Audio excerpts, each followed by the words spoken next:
আজ 19শে ফেব্রুয়ারি 2026। আজ গিয়েছিলাম খিদিরপুরের শিব মন্দিরে। এই শিব মন্দিরের নাম হচ্ছে ভূকৈলাস শিব মন্দির। শিবরাত্রির দিনে যাওয়া হয়নি। শিবরাত্রি ছিল রবিবার, সোমবারও শিবরাত্রি ছিল।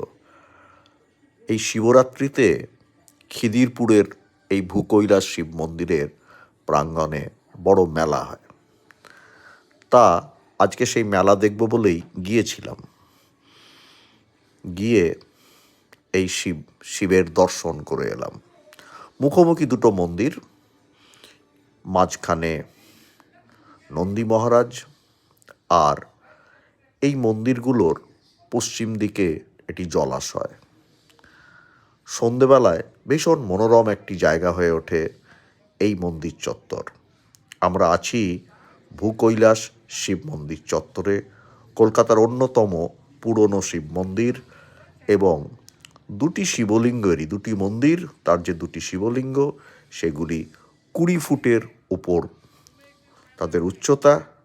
এটিও দেখার মতন। আমরা আছি খিদিরপুরের ভূকৈলাস শিব মন্দিরে।